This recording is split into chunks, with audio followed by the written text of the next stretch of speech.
Okay. Hi, everyone. This is Elizabeth again. For those of you who haven't seen me before on here, I'm a therapist in New York City and I am John's virtual assistant. And today we're going to be talking about how being a virtual assistant for a therapist is helpful for those still in grad school, but also how to get everything you can out of the virtual assistant and therapist relationship, just to make sure both sides are growing and benefiting from it at the same time. This is a question we get a lot of times. It's something that we wanted to talk more about. Again, I know I did an interview with Lily before talking more about just things she wished she would have known in grad school. And so this is a big area that I wanted to talk about as well, of being a virtual assistant while still in grad school or newly out of grad school, just to learn a lot more about private practice and get a little bit ahead of the game. And so that's why I wanted my friend Amanda here today to tell us more about her experience being a virtual assistant for therapists in private practice as well. Um, and I met Amanda basically through Instagram. So this is really the first time that we've talked in person, which is exciting. Um, Basically, she creates amazing content on Instagram, and she also went through her graduate program while doing virtual assistant work for other therapists that were already in private practice. So again, today we're talking about how working as a VA for a private practice has helped prepare her for after graduation. But also I wanted to talk more about just like tips she has for how to have a successful relationship between VA and therapist. So both can just like set realistic expectations for each other. They can both grow and just have a successful relationship and also benefit the practice at the same time. So welcome to the podcast, Amanda. Thanks for being here. Yeah, thank you so much, Elizabeth, for the great introduction. I'm very excited to be here with you today. Of course, yeah. Well, just to kind of jump right into things, could you just tell us a little bit about your story of finding out about like what even being a virtual assistant for therapists was and your initial thoughts on it and kind of how you got started in it? Yeah, absolutely. So I kind of just stumbled across mental health therapy Instagram about a little over a year ago. I think I was just kind of looking through hashtags and I stumbled across like I think a virtual assistant's Instagram page and how she has her own course of like helping therapists in grad school become virtual assistants and assisting private practice owners and private therapists in private practice. And so I just really loved the community. I loved the concept behind like somebody learning, a therapist in training, to be able to have like this behind the scenes hands-on experience with a therapist who has that knowledge of what that looks like. So I really just became so invested in learning a little more about what a VA was, what they do. I really just wanted to be a part of that community, and so I invested in a course and went straight on. And I was reached out by one of the therapists that I currently work for. She was like, "Hey, I really love your stuff on Instagram. Would you like to work for me?"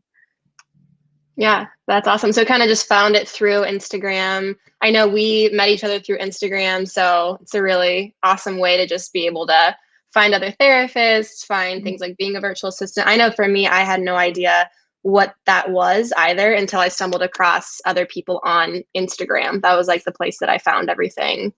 Yeah, absolutely. Same here. I had no idea this was a thing. It's not definitely not talked about in grad school, being able to be an assistant to a therapist virtually or remotely. I thought it was such a great way to like make money and learn at the same time. Yeah, definitely. I totally agree. So kind of just through your own experience of being a VA, what do you feel like are two or three things you wish someone would have told you about working as a VA while still in grad school? Like, what are just some things you wish maybe you would have known before jumping in? Yeah, great question. I think the first thing that comes up for me, like to say to like people wanting to do VA work, just looking at back at my own experience is like I feel like therapists have this tendency to be very perfectionist and like letting go of this idea of some content is going to be like it's going to be hit or miss. Sometimes it's going to be great and you're going to have a ton of shares. And sometimes it's not, and sometimes it's going to flop and it's going to feel really personal because it's such creative energy that you're putting out there. And you're like really the voice sometimes if you're doing the social media stuff, you're the voice behind this private practice, and it can feel really clunky at first as you're starting to figure out how to like personify this private practice and this therapist. And so just like letting go a little bit on like trying to be perfect and trying to like create stellar content and do all of these amazing things. I think there is such a thing as like a growth period of really adapting to VA life. So I think that's one big thing. It's just to let go, surrender just a little bit to the process. Um, what else would I like people to know? Oh my gosh, I'm sorry. I don't No, yeah, I remember. think I wanted to kind of jump off what you just Yeah, said, go even for now it. though of and I can imagine I have not owned a private practice and had a virtual assistant, so I don't know what that's like to give, all of that, you know, all you practice you spend so much time and energy on, and so like kind of handing that over to someone and being like, hey, be the Mhm. voice of the practice. I can imagine that's super hard to do, to kind of like take the control away, to kind of figure out how do I like release some of these things and feel okay about it when I worked so hard to get it where it is now. So I Mhm. totally get that. But I would agree, just from a virtual assistant perspective, that can be challenging, especially at the beginning, to kind of work out those kinks of like, I know you want everything to be really awesome, and I totally want that as well. But some things, like you said, are totally hit or miss. You don't always know how well things are going to do, especially when it comes to social media. Like things can Mhm. definitely be a little more random. But yeah, I always like to tell, the therapists that I worked for it, I would say, give me like a good, 2-3 week grace period where things are just clunky and like probably aren't going to be working super well and efficiently, just to like learn each other, but also learn the systems. And every practice works so differently. Like there's no one system for how all of them work. And so just kind of having that, grace period to figure out each other and what you're wanting and expecting, and just communicating well in that time, I think is really important too. Yes, yes, absolutely. I think it's so hard as a VA to step in to something, a platform that they've already really established, like their identity and their voice.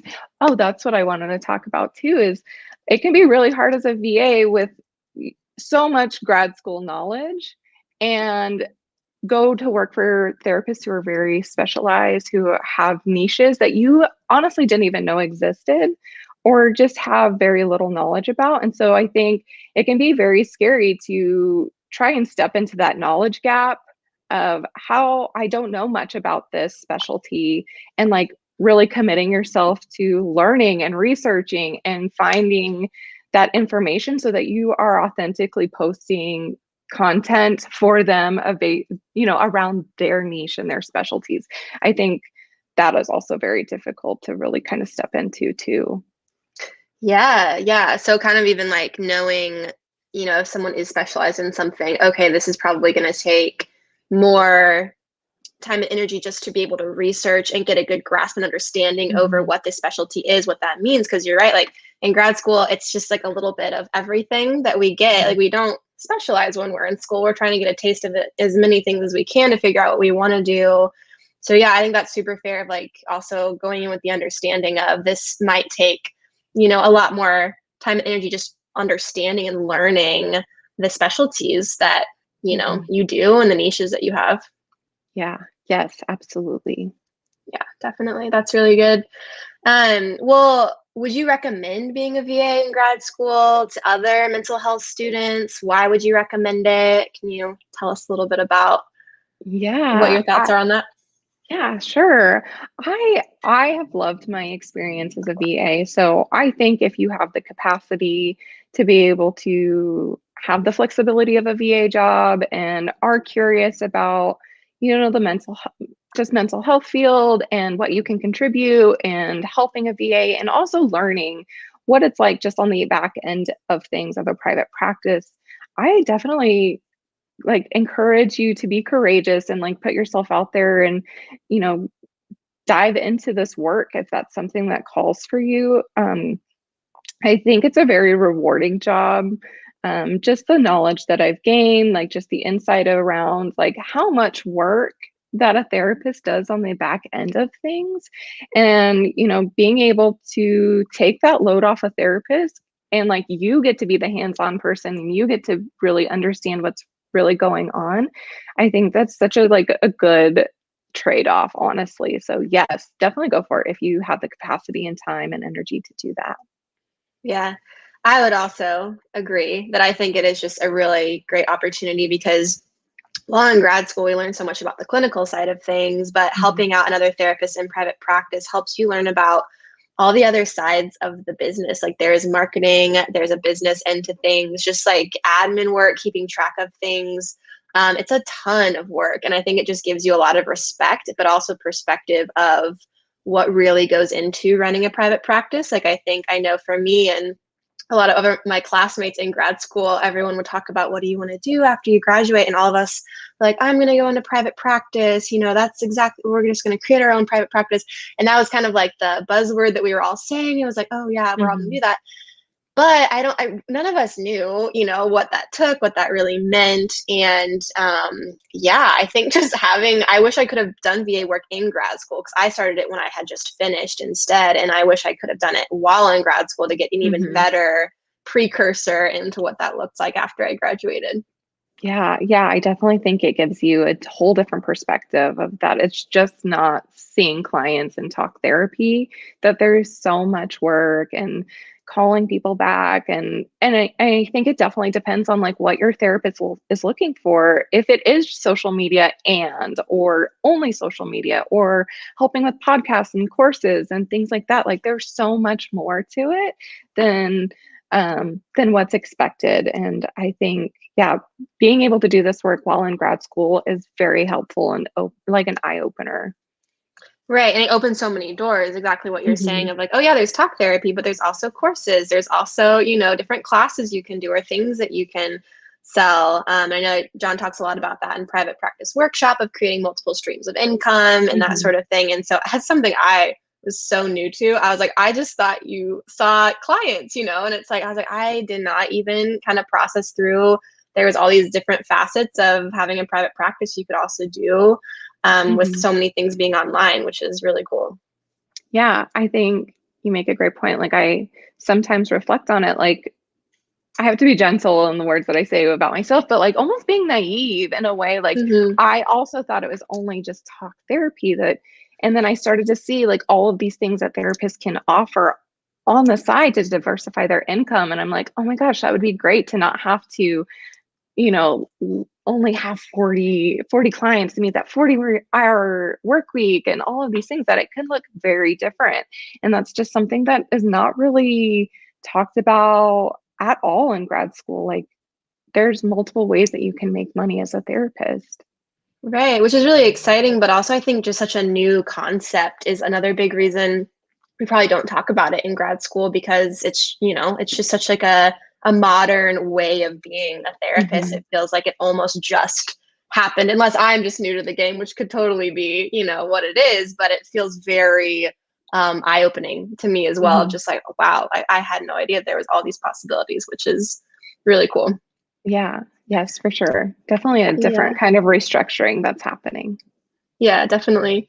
Well, what are some ways that you and the therapist you've worked for have set just like expectations for your work? How have you guys communicated? Do you have any tips for that? I know for me in my own experience, like I said, there's like that first couple weeks that just feel kind of like Hmm. clunky and it's hard to kind of get to know what, each other's expectations are, things like that. But um, I just know like communication and kind of setting like those roles even and like what that looks like can be difficult sometimes. So do you have any kind of tips or experience with that? Yeah, I have a couple experiences and situations that kind of have come up. Um, and then it's really tricky, right? Like the therapist that I work for is a Black female therapist, and I can only speak on my experience from my worldview and my perspective, and having be the voice of a Black female therapist can be really tricky, right? Like that is your experience, this is what you've gone through, and like really not wanting to come off, I guess just come off in a different, like that I am not honoring her experience and I'm not honoring my experience. And that was a really tricky conversation that I have very immediately with the therapist that I work for, of just putting it out there like, I want to honor your voice, but I can't share your story. Like, I can do the best that I can from my white perspective. And just like being very open and honest with her, like, I will try my best, but if there are things that don't resonate with you, then that is not going to hurt my feelings along this topic, especially around um, just mental health in BIPOC communities and minority mental health, and during Black History Month, like all of this stuff. Like, that is important for me to post, but at the same time, still just like honoring her voice and her experience. So I think having those upfront conversations very early on to let them know, like, hey, our experiences are different and my voice might not be, it might not hit exactly the way that you would have said it. And if you need to change something, then that's absolutely okay. Like, I'm going to honor like your perspective, your worldview, and what feels comfortable and right for you in these circumstances. Yeah, definitely. And I love what you said of just having that conversation early and being really open and honest with those sorts of things. Because I think sometimes it can be easy maybe to avoid those conversations or kind of just let things slide and then feel, like things could build up or never really be talked about. Yeah, so I think that that's huge. Like being able to be open and honest as early as possible is really Mhm. helpful to keep open communication. Yeah. Yeah, Yeah. definitely. Have you had any kind of experience, I guess, just in terms of, I don't know, like expectations of like roles or what you do versus what she does, and kind of being able to, because I do some coaching for virtual assistants and therapists just to kind of figure out systems, organization, communication, all of Mhm. that. And I know it can be hard sometimes with the role differentiation of like, this is what I do, this is what you do. I don't need to worry about these things because you've got these. Mhm. Did you run into any of that? Like, how did you guys manage and like create those expectations for roles? Yeah. I think we were just like very upfront and early on. Like, these are the things that I would really like to see done. And, I will help you. And once you have a handle on it, like, you just kind of take over. Um, and then there have been times where we've had conversations of, and she's a solo clinician, and so she doesn't have really anybody to talk to about some of the decisions that she makes, whether stopping insurance panels or not, and all of this, like keeping, like during COVID, keeping her office space or not, things like that. And she would look to me as like a partner or an equal, and I thought that was really unique to my situation with working as a VA. And I think just continually having conversations together of like, hey, I got this, or in our like weekly notes to each other, like, hey, I really need you to work on this, and I will cover this. So, but it can be very blurry. Like, do you got this, or you want me to do this? And without like overstepping, because again, like coming back into, I'm an intern, I'm a VA, and they're a licensed clinician, like, and like that imposter syndrome kind of coming in of, am I able to do this? Like, am I qualified to speak on this? Really comes in, and feeling like an equal part, like really kind of made me feel a little more confident in my work.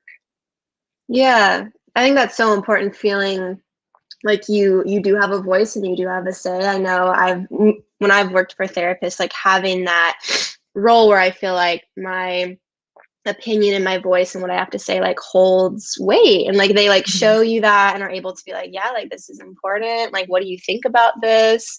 Even like asking me like, do you think I should do this, with my office or whatever it is. It's kind of like, oh, cool. Like they really trust me and they value my opinion, Mhm. which I think adds a lot of confidence. Because yeah, imposter syndrome is so real, like in all parts of even Mhm. like being a therapist in general, being in grad school, being a VA, all of those different areas. It can be so easy to be like, I don't feel like I know what I'm doing, even though I do in a way and have the training, but it can still feel hard to trust that. So yeah, that's really cool.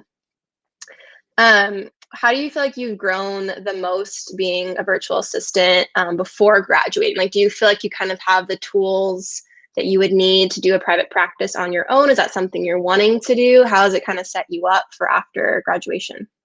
Yeah, I think we kind of touched on this a little bit, just like having that knowledge of what this really looks like, what it really is going to be to have my own private practice, the hours I'm going to have to commit to like reaching back out to client inquiries and just the paperwork involved with everything. I think it's really given me some new framework around what it really looks like. So I think that has helped me a lot in my perspective of I have a more realistic view of what this is going to be compared to before I started VA work, because I think I just had no idea. I really didn't. And so that has really helped me grow quite a bit and adapt to, just being more realistic, just having a better understanding of what this is going to be. Yeah, I would agree. For me too, just I kind of idealized, I think, the private practice world.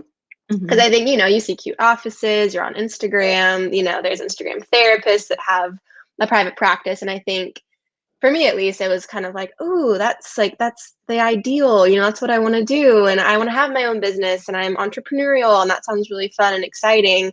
I think for me, it was easy to kind of build up the exciting part, the fun Yeah. part. Oh, this is the couch I want, like kind of even like the aesthetic of the office that I wanted to be in. And then being a virtual assistant, it's like, wow, yeah, that's part of it, but also there's just so much behind the scenes, and like having a realistic view of it is really healthy to be able to know like, oh, like is this actually something I want to do? Like, do I want to undertake my own private practice? Do I Hmm. want to join a group private practice and not really take that, on myself? I know for me, like that was my kind of route of like, oh wow, yep, like I kind of want to be under someone's wing for a while here Hmm. to continue to kind of get my feet on the ground because I'm realizing this is a lot of work to do. And so, yeah, I think it gives you a really good, healthy, realistic expectation of what that genuinely does look like instead of kind of the fun exterior it can sometimes look like. Yeah, I think it's really easy to be caught up in the exciting parts of having your own private practice and not really have a genuine idea of what that looks like. So, yes, I've done the same thing, like looking at office interior and like what couch do I want? But it's like there's so much more to picking out a couch Right. than Yeah. just You have to private do all the practice. groundwork, and then that's like a Mhm. fun little icing on the Yes. cake that you're going to do later. Mhm. Yes. Yeah. If you could encourage like current grad students or just recent grads going into private practice, what piece of advice or encouragement would you have for them? And you may kind of have already hit on this a little bit, but would there be anything you'd want to like tell them if they're trying to go into private practice after they graduate? Yeah, I would say like like I just lean on your resources and other therapists and maybe graduates before you, to really have a better understanding of, again, like what it looks like to be in private practice and like use those resources. I think most therapists in this field are helpers and givers and are genuinely wanting to help if they have the capacity to do so. So just asking questions and, you know, just again, just like having this depth of knowledge that maybe you didn't learn in grad school and that it's really not going to be taught to you either. So again, reaching out, make connections, have referrals and sources for you so that you have a better understanding, especially if you can in grad school, because I think it can be really scary going from that jump from grad school and, you know, internship hours, whatever that may look like right before you graduate, and then jumping into your own private practice and getting started. Um, yeah, I think that's what I would want to tell people, that my biggest tip for them. Yeah, for reaching out to people, did you do that like through Instagram? Did you just reach out to therapists in your community? How did you kind of find people, I guess, maybe besides being a virtual assistant with your therapist? Obviously, that's a great mentor. Was there any other kind of like facets you were able to find people to kind of help lead you and knowledge for that? Yeah, I think I made some really great connections. Through Instagram, like not only locally, but like globally. I've had other invites to podcasts from people overseas, and I think that's amazing. Like and being able to talk about the differences of US based mental health versus like Europe based mental health, and just like the struggles that we see and the differences that we have and the pros and cons of both. And then again, like going back to local, like reaching out to the people around you and having an idea of like, what are you charging? What does this look like for you as a new therapist as well? Like, how quickly were you being able to um, build your client base, especially for the things that are local? And like, this is what it's going to look like for me. I have a better understanding and idea of what this may look like later on when I'm ready for my own private practice. So I think Instagram is like such a great launching point to connect with people. I mean, I've connected with you and other VAs and the therapists that I work for, and just I think the community on Instagram and the therapist Instagram world has been so helpful. I don't feel like anyone that I've personally reached out to has like snubbed me in any way. I feel like they've been so gracious and welcoming and warm. So like, yeah, putting yourself out there, as scary as it is, has been so rewarding in the end as well. Yeah, and I think Instagram for me, like it's not something that I originally wanted to jump on because I think I was like, huh, like I at the beginning, my husband actually told me he was like, Elizabeth, you should get on Instagram, like be on Instagram for your therapy practice or just like get on it and see what happens. And I remember being like, ah, I've never really heard of that. I don't know what I would post. Like, Mhm. how do I do that? You know, and figuring out Canva, and I would make these really bad posts for like a long time on it that just I was like, I'm just gonna post whatever I can. But I think it does feel scary to do that because I think a lot of Mhm. times even with imposter syndrome that can come in and be like, well, what am I gonna do on Instagram? You know, do I know enough to be able to be on Instagram? That sort of thing. But I would encourage people, if you're even kind of thinking about Instagram, you don't have to have this like incredible profile as a therapist. Like just get on it, create an account, and just meet Mhm. people. Like use it as a way to like network and like be able to DM people, get to know, like explore different people's pages and what they do. And yeah, create your own content if you want, but you also don't have to, you know, become this profile that a bunch of people follow. I think just using it Mhm. as like a networking tool is great, and kind of just creating connections that way has been huge for me. And I know for you too. And there's definitely other ways to do that, but I think just taking advantage of Instagram is huge. It has definitely Mhm. been for me too.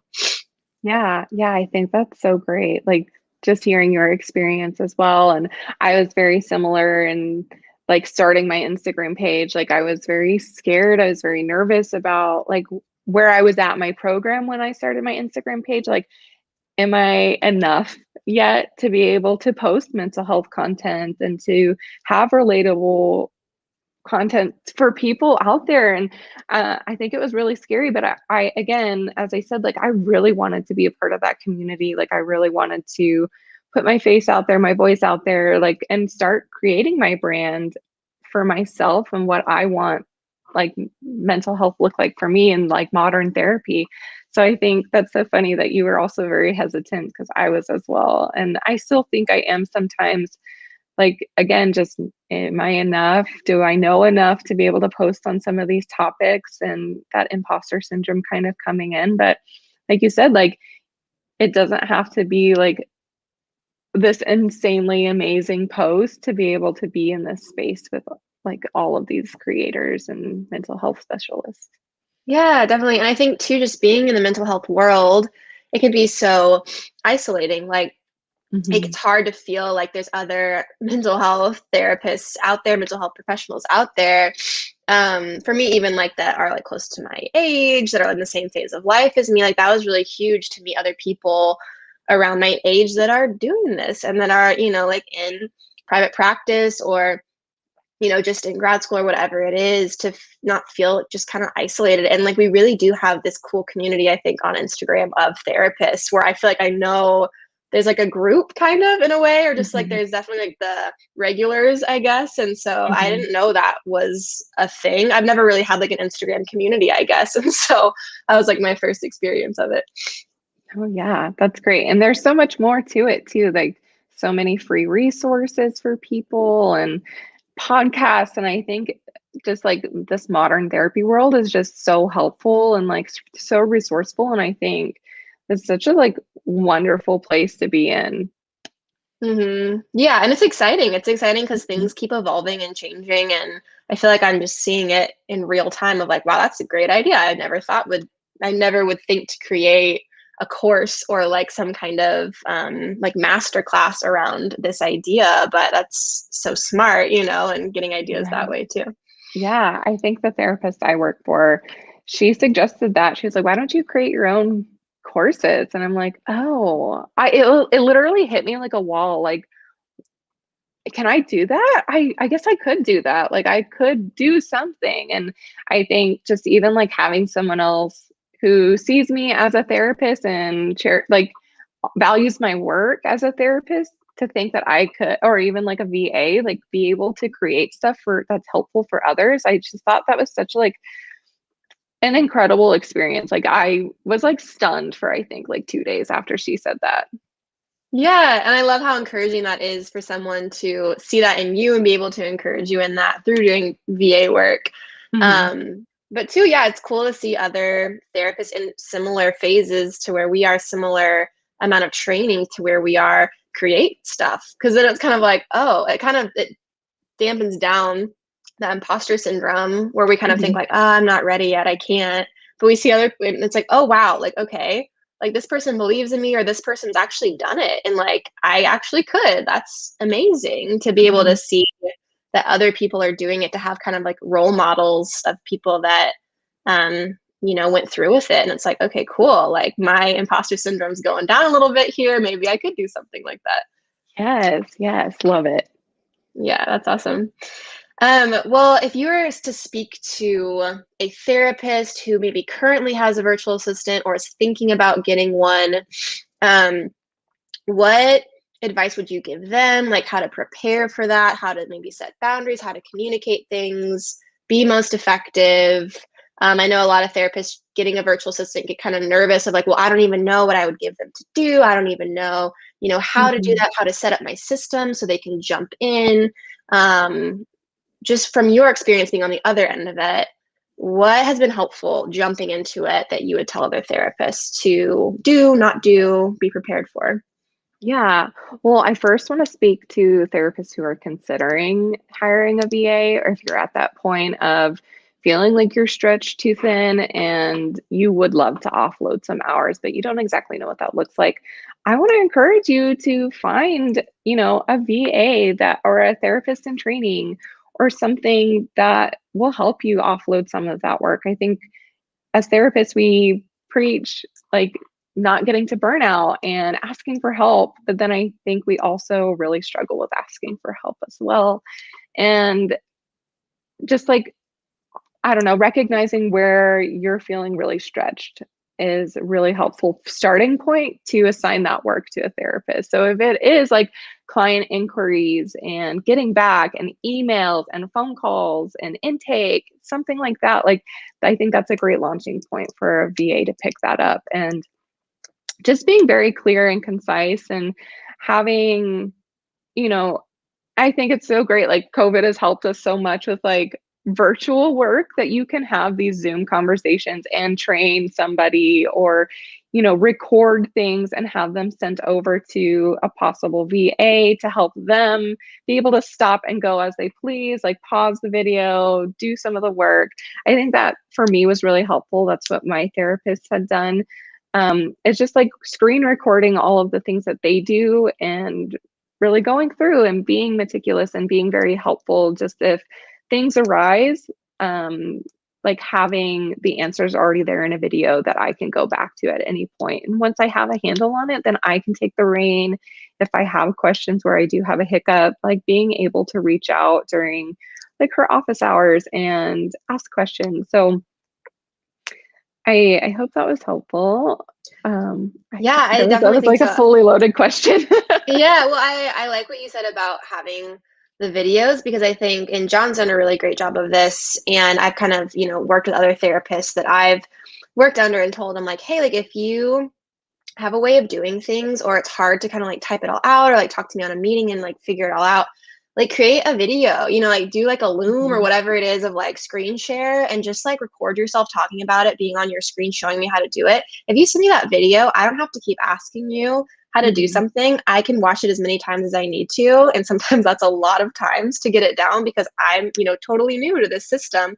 But if you create ways of creating content for your VA to be able to go back to it multiple times or whatever it is, because you're trying to essentially create ways for them to not keep having to check in with you, right? You're trying to get your time Mhm. back. So like whatever you need to do to be able to give them something they can watch multiple times or whatever it is to take off that time for where you kind of have to oversee it kind of with everything that they do is really smart. So I think that's an awesome way to kind of help with things.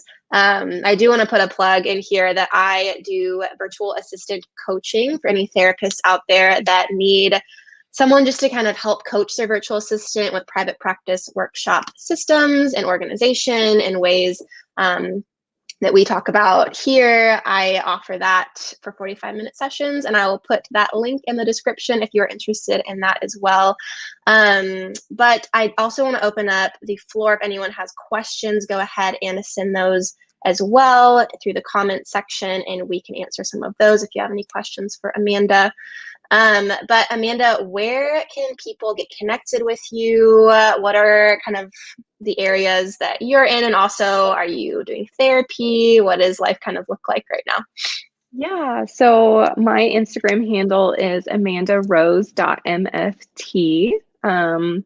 I'm also on TikTok under the same handle, amandarose.mft. I am local to Denver, and I am currently finishing up my internship hours at a private group practice, Stevenson Therapy Services, downtown Denver. Awesome, super cool. Well, okay, cool. We don't have any questions on here, but is there any other things you wanted to throw in, Amanda? Any other tidbits you have for us before we wrap things up today? Yeah, I just want to encourage everyone that is considering VA work as like a little side hustle or just a way to gain knowledge to really look into it and to use this experience as something that's going to benefit you in your own work later on as a therapist.